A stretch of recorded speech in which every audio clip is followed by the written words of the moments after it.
नमस्कार. एबीपी मराठीमध्ये आपलं सर्वांचं पुन्हा एकदा स्वागत आहे. शेगाव नागझरी रस्त्याची मालिका आपल्या चॅनलच्या माध्यमातून आपण सुरू केली होती आणि ही मालिका पुढे घेऊन जात असताना आज आम्ही आलो आहे आपल्या भाग 3 साठी.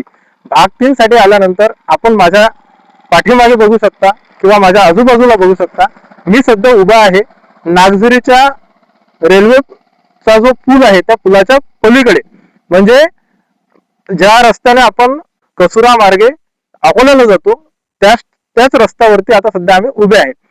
या रस्त्यावर जात असताना आम्हाला जो आपण भाग 2 मध्ये बघितलं होतं की नागझरीचा जो पूल आहे त्याचं काम अर्धवट आहे आणि ते अर्धवट असलेलं काम कुठेतरी पूर्ण झालं पाहिजे याच्यासाठी आपण दुसऱ्या भागामध्ये मागणी केली होती. आणि दुसरी महत्वाची गोष्ट अशी आहे की हा जो काही रस्ता आहे हा पुलाच्या त्या साईडने आणि पुलाच्या या साईडने दोन्ही साईडने सुद्धा हा दोन पदरी रस्ता होता. त्यातला एकाच साईडने रस्ता झालेला आहे आणि दुसरी बाजू सुद्धा तुम्ही या व्हिडिओमध्ये बघत आहात.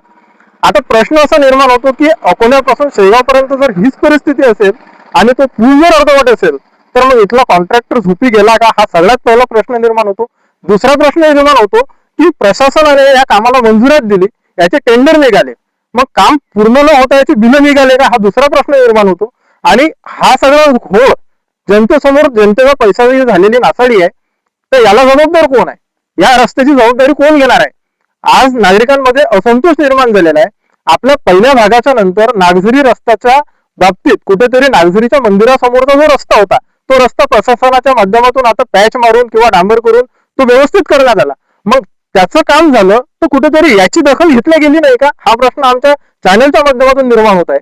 की जर आम्ही करत असलेल्या बातम्या तुमच्यापर्यंत पोहोचत असतील तर मग याची उत्तरं देण्यासाठी कोण अधिकारी जबाबदार आहे, हा प्रश्न या निमित्ताने निर्माण होतो. मुद्दा असा आहे की आता पावसाळा सुरू होणार आहे. 21 तारखेला संत श्री गजानन महाराजांची पालखी सुद्धा जाणार आहे. आणि आम्ही पहिल्याच एपिसोड मध्ये सांगितलं होतं, पहिल्याच भागात सांगितलं होतं की पालखीपर्यंत हा रस्ता कमीत कमी काम तरी सुरू झालं पाहिजे, पण तसं कुठेही आम्हाला दिसलेलं नाहीये. आता मुद्दा असा आहे की याचं काम केव्हा सुरू होईल.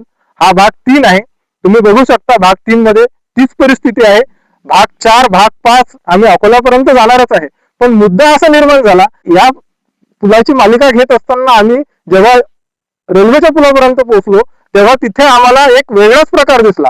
तो तुम्ही आमच्या कालच्या बातमीमध्ये बघितलाच. आमचे जे प्रतिनिधी आहेत त्यांनी ती बातमी सुद्धा कव्हर केली की जो रस्ता आहे नागझरीचा त्या रस्त्यावरती आज रेल्वे प्रशासनाकडून कुठेतरी एक फलक लावण्यात आलं की हा रस्ता नसून हा फक्त पाणी जाण्याकरता असलेला पर्याय आहे आणि हा खासगी रस्ता नाही.